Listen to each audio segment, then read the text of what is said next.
E se você quiser desprezar, é por sua conta. Mas você foi revelada nessa palavra. E Deus mandou entregá-la para você. Escuta, mas escuta com atenção. Porque o Senhor, Ele é grande, poderoso. E Ele mandou te entregar hoje o Salmo de número 30 e o verso 5. Já faz uma coisa aqui pela fé. Pela fé. Já levanta a tua mão aí, ó. E dá 3 glórias. Um ao Pai, outro ao Filho e mais um ao Espírito Santo. Porque hoje Deus marcou o encontro contigo e a mensagem é para você. Salmos 30, verso 5. Porque a sua ira dura só um momento. No seu favor está a vida.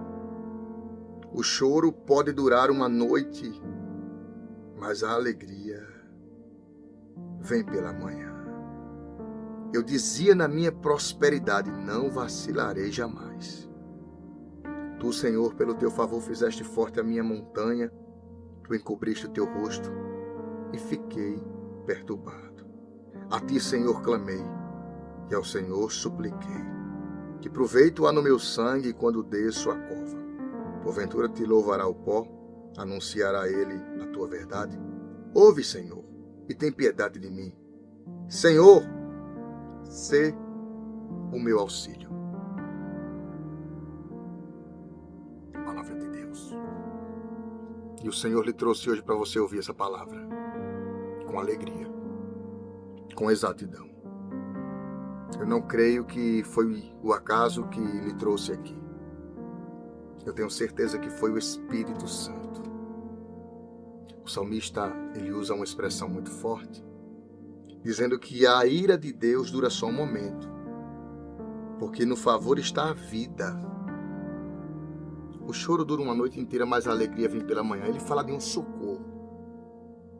Ele fala de uma ajuda, de um auxílio. Se você ler todo o verso, todo o número, Salmo 30, Salmo não tem versículos, são versos. Todos os 30 versos, melhor dizendo, todo o Salmo de número 30 e os 12 versos que tem no Salmo 30, você vai entender o salmista pedindo, suplicando, implorando a ajuda de Deus. E esse salmo tão maravilhoso que nós costumeiramente sempre mencionamos, o Salmo 30, o verso de número 5 especificamente, que eu acabei de ler. A sua ira dura só um momento, no seu favor está a vida ou a graça. O choro dura uma noite, mas a alegria vem pela manhã. Mas no verso 6 ele dizia, eu dizia na minha alma, eu dizia na minha prosperidade, não vacilarei jamais. Tu, Senhor, pelo teu favor fizeste forte a minha montanha. Tu encobriste o teu rosto e fiquei perturbado. O salmista fala sobre a falta da atenção de Deus sobre a sua vida. O que ele é capaz de lhe trazer. Uma pessoa sem Deus traz. Uma vida sem Deus traz. Uma caminhada sem Deus traz perturbação. Toda pessoa que caminha sem o auxílio, sem o direcionamento do alto, todos nós somos necessitados de momentos de comunhão, de momentos de reflexão. Porque senão, nós iremos nos apegar aos nossos próprios conceitos, às nossas próprias realidades. E você sabe, eu sei, que todo ser humano que se apega a si mesmo, o final é ruína. Sabemos que precisamos de momentos de comunhão com a sabedoria que está acima da nossa. Pela minha fé em Cristo Jesus, eu creio que a sabedoria excelsa, suprema, sempre será dele. E é essa falta que o salmista percebe. Porque ele vai dizer no verso 4, cantai ao Senhor, vós que sois seus santos, e celebrai a memória da sua santidade. Verso 3: Senhor, fizeste subir a minha alma da sepultura, conservaste-me a vida para que não descesse ao abismo. E quando ele entra no verso 5, ele fala da ira de Deus, que dura só um momento, porque o favor do Senhor está na vida. O choro dura uma noite, mas a alegria vem pela manhã. Ele fala assim: Deus está permitindo, é punição, é castigo, porque Deus também repreende a quem ama? Ora, não. Leia aí na sua Bíblia. Deixa eu lhe dar o texto, tá? Está escrito, deixa eu falar aqui, peraí, temos duas referências. Temos Hebreus 12, 6 e 7, pois o Senhor corrige a quem ama. E temos Provérbios 3 e 12, que diz assim: porque o Senhor corrige quem ele ama, assim como um pai corrige o filho a quem ele quer bem. Tu entende isso? É uma expressão arcaica, desde Provérbios. E o escritor aos Hebreus, ele pega a referência em Provérbios 12, do 6 ao 7, ele fala: pois o Senhor corrige a quem ele ama e castiga quem ele aceita como filho. Suporte o sofrimento com paciência, como se fosse um castigo dado por um pai, pois o sofrimento de vocês mostra que Deus os está tratando como seus filhos. Será que existe algum filho que nunca foi corrigido pelo pai? O escritor de Hebreus, no capítulo 12, ele usa a referência de Provérbios 3. E é isso que o salmista está falando no Salmo de número 30. Ele fala assim, no verso 3, Salmos 30, verso 3, Senhor, fizeste subir a minha alma da sepultura, conservaste minha vida, para que não descesse ao abismo. E no verso 5 ele fala, por quê? Porque a sua ira dura só um momento. No seu favor está a vida. O choro dura uma noite, mas a alegria vem pela manhã. Ele está falando que Deus está permitindo que algumas coisas aconteçam, mas Ele não vai desamparar. E principalmente, quando nós sabemos que existem coisas que fomos nós quem causamos. Deus revelou você aqui hoje para você escutar. Algumas provas nós entramos, outras nós recebemos como provações para mostrar para o inimigo que Deus ainda tem pessoas que decidem suportar por ele, por amor a ele. Como Jó. Jó foi a prova da prova. Não entendeu. Jó se tornou a prova da prova. A provação tentou derrubar Jó e Jó mostrava que o Deus que estava na vida dele lhe fortalecia mais do que o cansaço da prova. E hoje o Senhor lhe trouxe para você receber essa revelação. Vai passar. Vai passar. Vai passar. Vai melhorar. Tu crê? Então levanta as mãos para o alto e ora comigo. Senhor Jesus, eu creio no tempo de vitória e de avanço.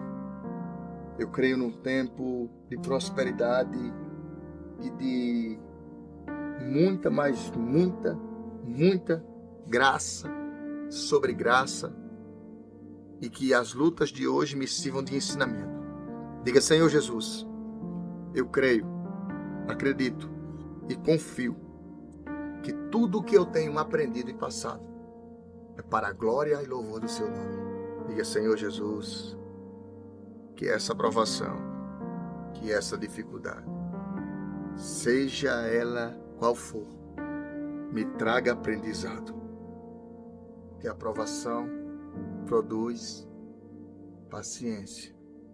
Paciência produz perseverança.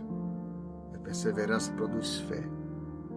Que Deus continue nos dando sabedoria. Diga, Senhor, nos dá sabedoria para a glória do seu nome. Amém. Abençoa alguém com essa palavra hoje. Alguém que Deus colocar no teu coração aí. A sua entrada nesse vídeo, a sua pausa nesse momento, não foi obra do acaso. Foi Deus quem lhe trouxe. E eu vou lhe entregar o mistério de hoje. Aproveita nesse momento e já vai glorificando ao Senhor aí, porque é tempo de frutificar. Pode entrar em concordância com essa palavra, tempo de frutificar. Essa é a palavra-chave. Eclesiastes, capítulo 11, do versículo 1 até o versículo 5. Diz assim, ó: lança o teu pão sobre as águas,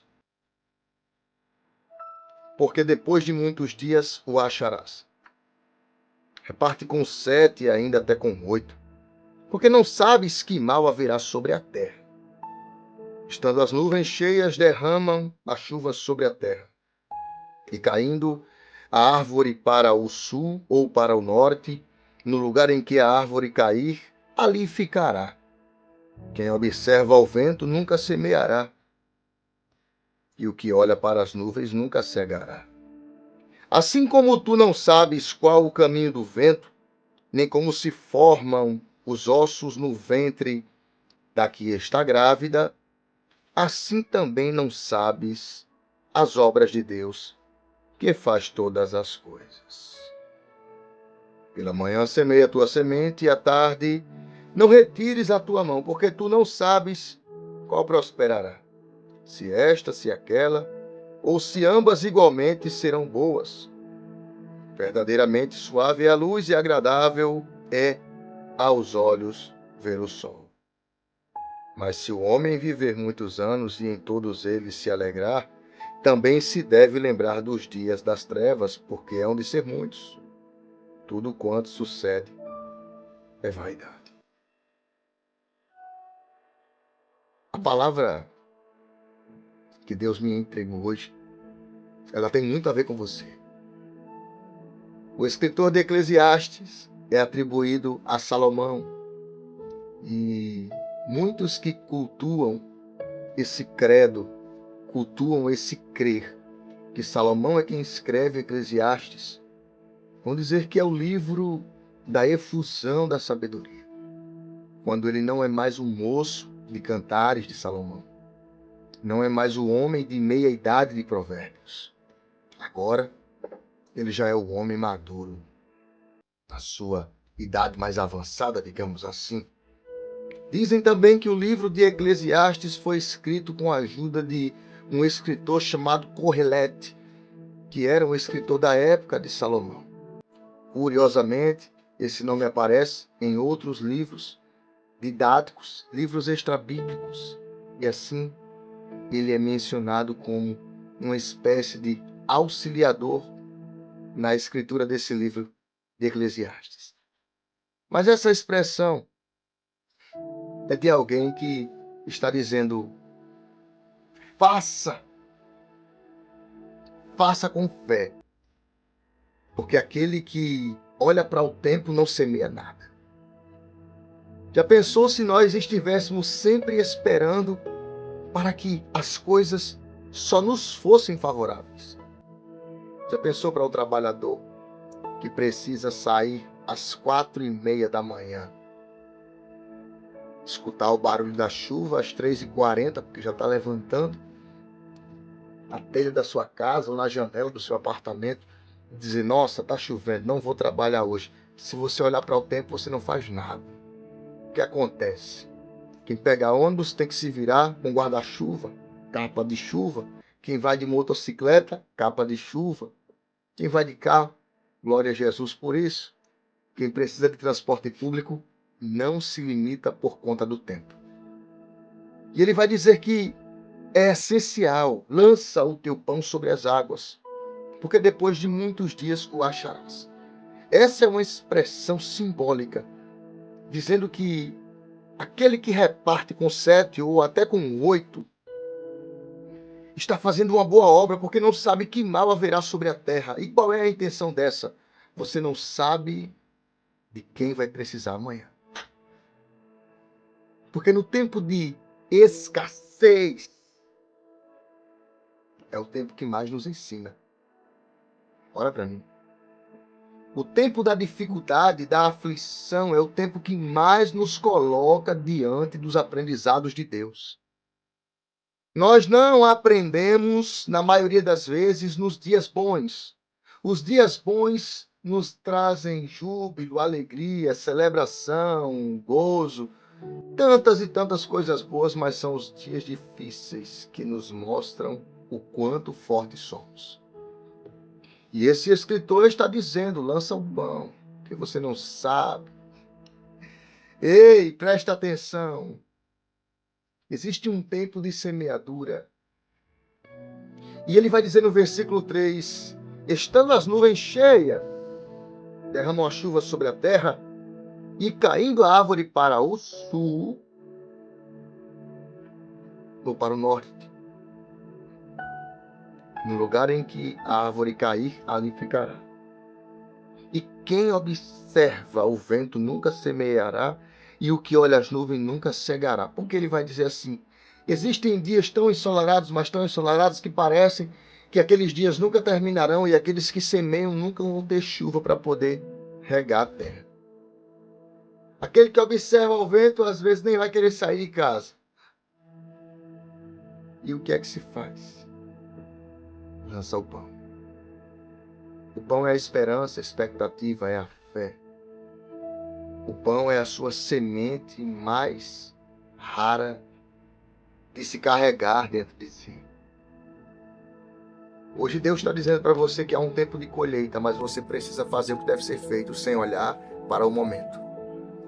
Quem olha para o vento não cega, quem olha para a nuvem não semeia. Quem olha para a nuvem não cegará, e quem olha para o vento não semeará. Assim como tu não sabes qual o caminho do vento, nem como se formam os ossos no ventre da que está grávida, assim também não sabes as obras de Deus, que faz todas as coisas. É isso que você precisa entender hoje. Em nome de Jesus. Eu não sei em que fase você está vivendo, mas eu lhe convido nesse momento a profetizar sobre a sua própria vida. Coloque a mão sobre o seu peito e profetize sobre sua própria vida. Repita comigo. Eu creio que em nome de Jesus, eu estou hoje lançando o meu pão sobre as águas. Porque creio, fale com fé, eu creio que depois de muitos dias acharei e colherei o fruto do que semeei, com fé e com alegria.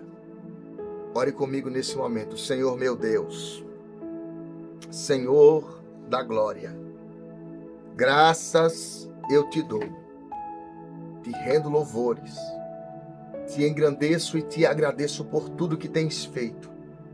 Pai, muitas vezes nós olhamos para a circunstância atual, nos esquecendo de usar a nossa fé. E nesse momento, eu oro com esse filho, com essa filha da fé, com esse guerreiro ou essa guerreira, suplicando, pedindo encarecidamente que a nossa fé não seja abalada. Rei dos reis e Senhor dos senhores, na autoridade do teu nome, eu peço, vem nos visitando, nos dando força, coragem e ânimo